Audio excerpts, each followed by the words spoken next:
সুপ্রভাত বন্ধুরা, আজকের সকালের বিশেষ বিশেষ খবরগুলি হল: সাবধান, বিদ্যুতের বকেয়া বিল প্রায় 18 কোটি টাকা থাকলে অক্ষম গ্রাহকদের বিদ্যুৎ সংযোগ গণহারে কাটা হচ্ছে নিলাম বাজার এলাকায়।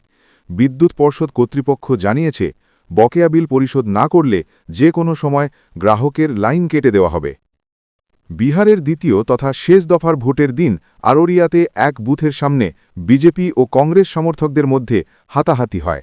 সব বুথ ফেরত সমীক্ষায় পূর্বাভাস দেওয়া হয়েছে যে বিহারে ফের ক্ষমতায় ফিরছে এনডিএ। 243 আসনের বিধানসভায় এনডিএ অনায়াসে ম্যাজিক ফিগার অর্থাৎ 122 অতিক্রম করবে। তবে নির্বাচনের প্রকৃত ফলাফল ঘোষিত হবে আগামী 14 নভেম্বর। উচ্ছেদিতরা যেখানে বসতি গড়বে সেখানে বুলডোজার চালানো হবে।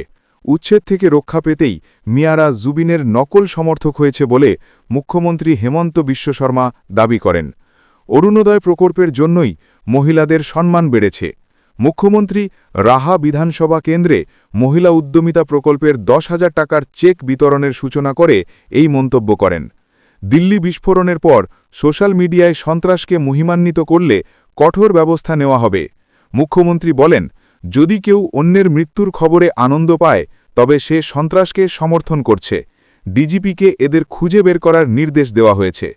অন্যান্য গুরুত্বপূর্ণ খবর: ভয়াবহ চুরিকাণ্ড, কালাইন তারাপুরে ঘরের তালা ভেঙে 15 লক্ষাধিক টাকার সোনার গয়নাসহ সামগ্রী লুট করেছে চোরের দল।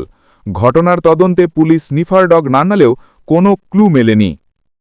দিল্লি বিস্ফোরণের মূল পণ্ডার ছবি প্রকাশ পেয়েছে। সোমবার রাতের বিস্ফোরণের ঘটনায় হন্ডাই i20 গাড়ির বর্তমান মালিক ওমর মোহাম্মদের ছবি সিসিটিভি ফুটেজে ধরা পড়েছে। ভয়াবহ বিস্ফোরণে উপার্জনকারীদের হারিয়ে বিপন্ন বহু পরিবার। বাজারিছড়ার সংরক্ষিত বনাঞ্চলে বন মাফিয়ারা কয়েকশো বিঘা বনভূমি বেদখল করে রাবার ও সুপারি বাগান, ফিশারি এবং বাড়িঘর নির্মাণ করে বসে আছে।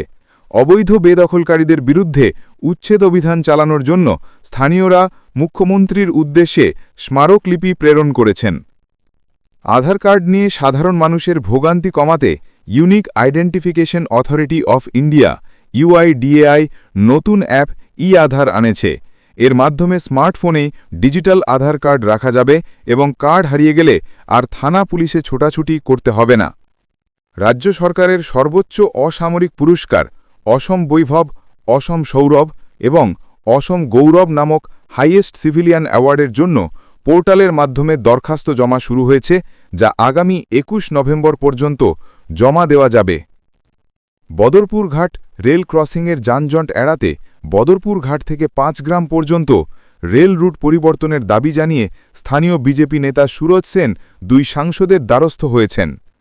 আবহাওয়ার খবর: বরাক উপত্যকার 3 জেলার আকাশ আজ ফর্সা থাকার পূর্বাভাস রয়েছে। এই ছিল আজকের সকালের বিশেষ বিশেষ খবরগুলি। ভিডিওটি অবশ্যই লাইক করে শেয়ার করে দেবেন।